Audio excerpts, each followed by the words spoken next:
ఇప్పుడు మనం రొయ్యల పులావ్ ఎలా చేసుకోవాలో చూపిస్తాను.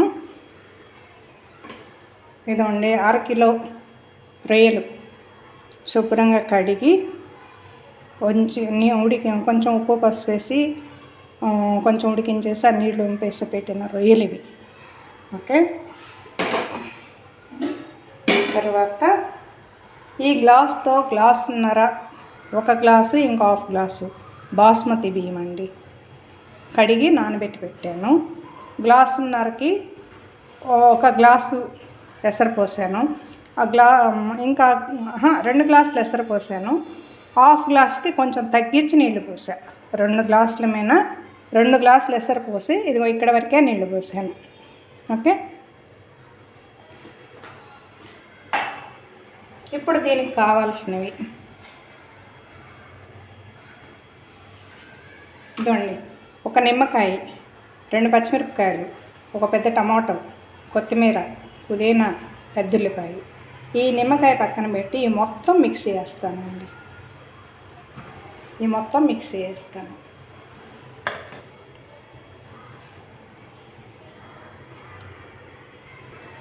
ముందుగా మనం స్టవ్ వెలిగించి బండి పెట్టాం.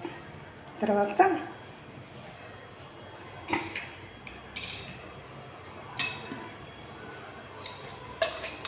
నెయ్యండి,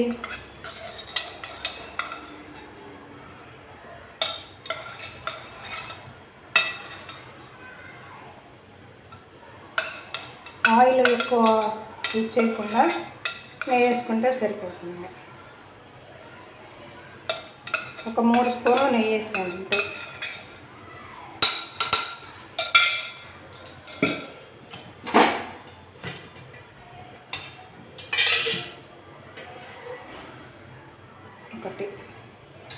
కొంచెం నూనె, ఏ నూనె అయినా వేసుకోండి. వేసిన తర్వాత ఇదండి, అనాస పువ్వు, 2 యాలకులు, 3 లేక 4 లవంగాలు, దాల్చిన చెక్క,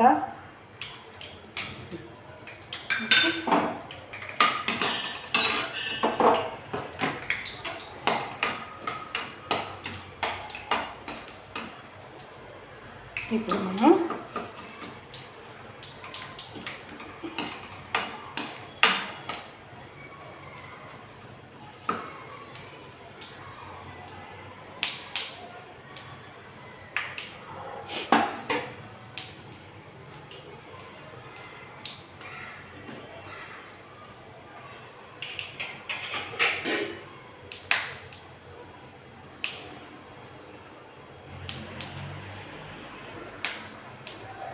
అల్లం ఇవన్నీ వేసాం కదండి ఇందాక పేస్ట్, ఇది వేసేద్దాం.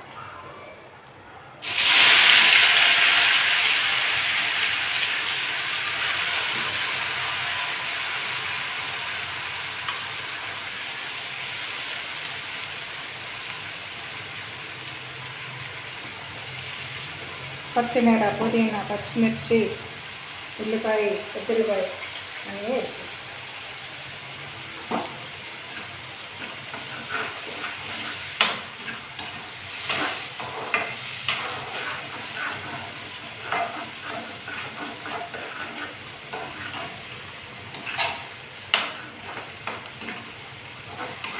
దీనిలో ఉప్పు పసుపు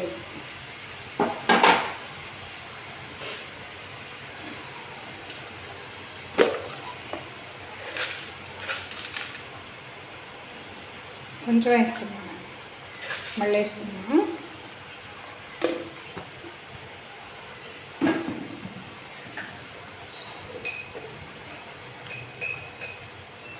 ½ స్పూన్ పసుపు,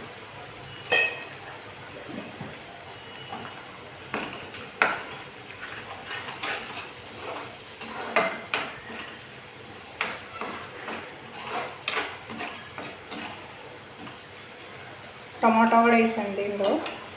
అది వేగేటప్పుడు కారం కూడా వేసాను.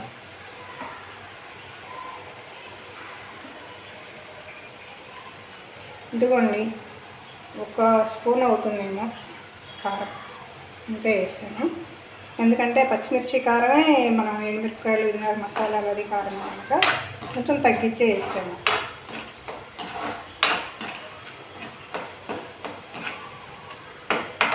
ఇలా వేగేటప్పుడే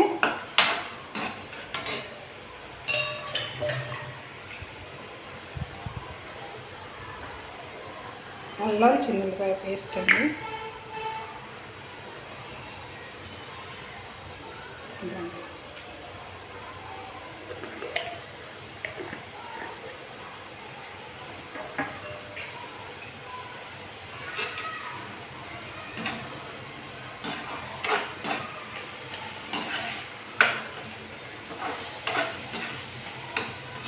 ఇప్పుడు మనం రొయ్యలు వేసుకుందాం.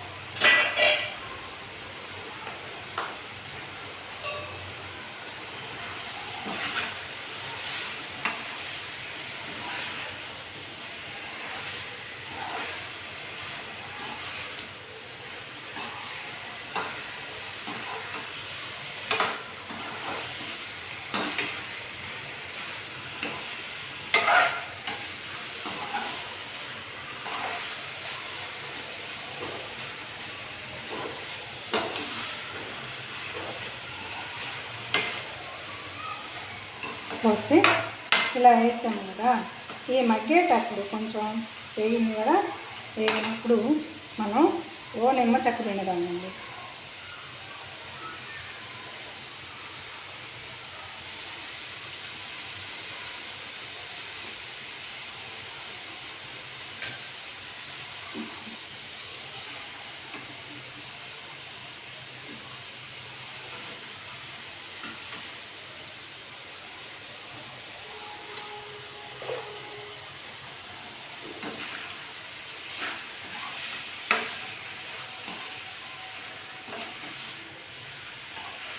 ఇది పిండిన తర్వాత ఇప్పుడు మనం కొన్ని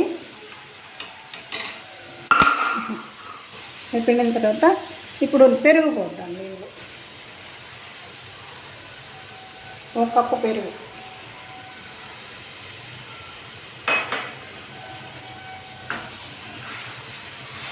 ఎందుకంటే ఇప్పుడు ఉప్పు కారం నూనెలు మసాలాలన్నీ రొయ్యలకి బాగా పట్టుకుంటుంది.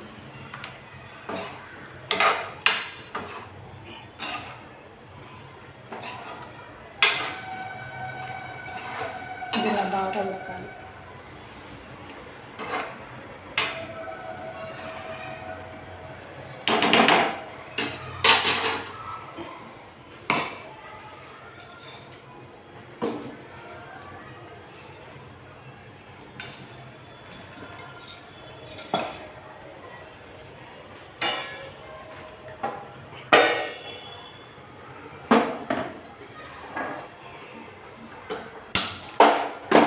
ఇది అవతల మారుతామండి.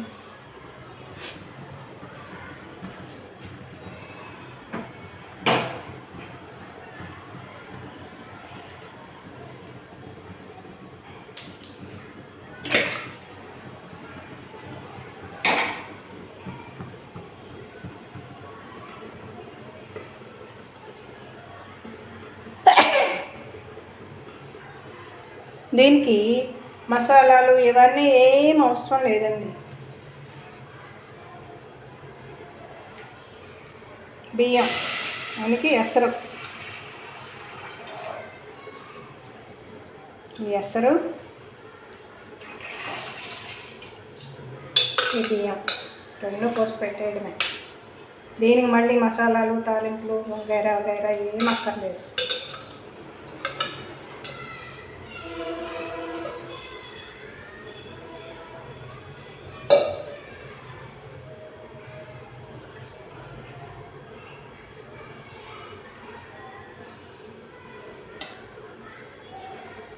అడుగంటకున్నాను 1 స్పూన్ నెయ్యి వేసుకుంటే సరిపోతుంది. అన్నం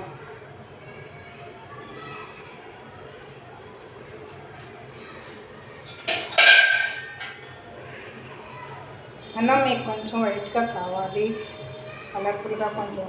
పెరుగు మాత్రం వాసన వచ్చేది, పుల్లగా పులిసిపోయింది పెరుగు వేయద్దు. గట్టి పెరుగు, మంచి పెరుగు మాత్రమే వేయాలి. ఏదో కొంచెం నిమ్మరసం పిండుకోవాలి. దీనిలో కొంచెం సాల్ట్ వేసి అన్నం ఉడికించుకోవాలి.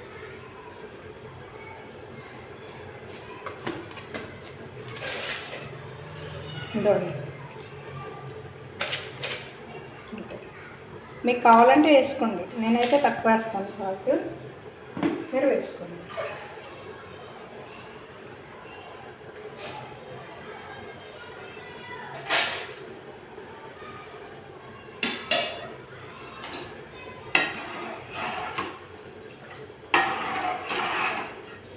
ఒకటిన్నర గ్లాస్ బియ్యానికి 2 గ్లాసులు పోసి పావు వంతు అంటే 4వ వంతులో, అది ఎలా చెప్పాలి మీకు, దీంతో 2 గ్లాసులు, 1 గ్లాసున్నర బియ్యం అండి, దీంతో 2 గ్లాసులు నీళ్ళు పోసాను. ఇంతవరకే వాటర్ పోసాను, ఇది పోయలేదు. ఎందుకంటే పెరుగు వేసాను, టమోటా వేసాను, పైపెచ్చి మనం నిమ్మరసం పిండుతున్నాము, ఎక్స్ట్రా ఇంకా ఏమన్నా వేసుకున్నాను. అన్నం పొడి పొడిగా ఉంటే మరీ మెత్తగా ఉన్నా మరీ పలుగ్గా ఉన్నా బాగోదు, అందుకని నేను ఇలా చేస్తున్నాను. ఓకే.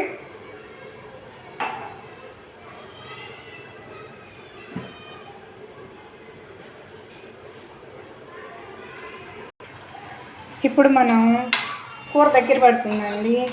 ఈ దగ్గర పడేటప్పుడు అన్నం సిమ్లో పెట్టేసాను, అన్నం అయిపోయింది, సిమ్లో పెట్టేసాను. ఇప్పుడు కూర దగ్గర పడుతుంది. ఈ దగ్గర పడేటప్పుడు మనం వేయించి పెట్టుకున్న మసాలా, కొబ్బరి పొడి వేద్దాం దీనికి. వేద్దాం, ఇదిగోండి కొబ్బరి పొడి వేయించి మెత్తగా మిక్సీ చేసి పెట్టిన కొబ్బరి పొడి.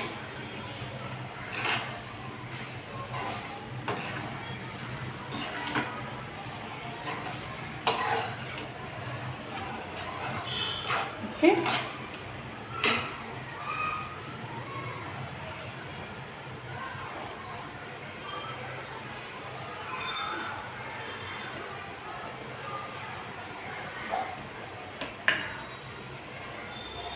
మనం తయారు చేసి పెట్టుకున్న మసాలా పొడి 1 స్పూన్ వేసుకున్నాం, చాలు.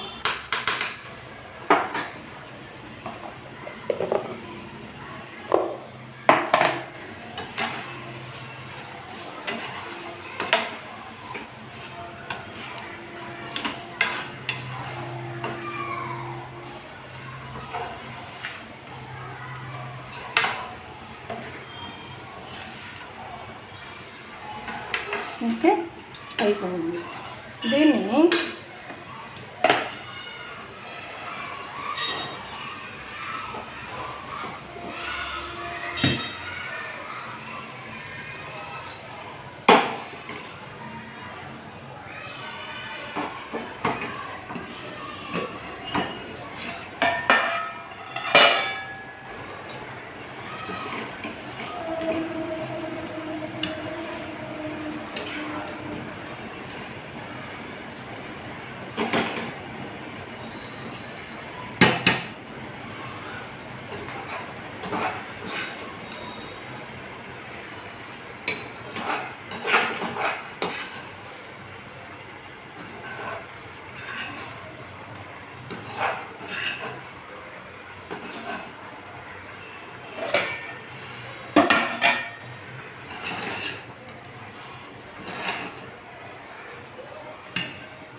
పలావ్ అయిపోతుందండి.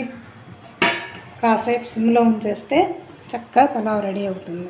ఓకే, ఇప్పుడు మనం ఎన్ని వేసుండినా కానండి జీడిపప్పు వేయకపోతే అది పలావే కాదు కదా. అలాగే వేయించి పెట్టుకున్న జీడిపప్పులు కొన్ని వేస్తాం. ఇప్పుడు పలావ్ రెడీ అండి. ఇందో రెడీ అయిపోయింది. వేడివేడిగా వేసుకొని ఉంటే గోంగూర, పెరుగు పచ్చడి లేక ఏమీ లేకపోయినాను ఒట్టిది తినచ్చు. అన్నం కూడా చక్కగా అయిపోయిందండి. ఇదండి చక్కగా అయిపోయింది.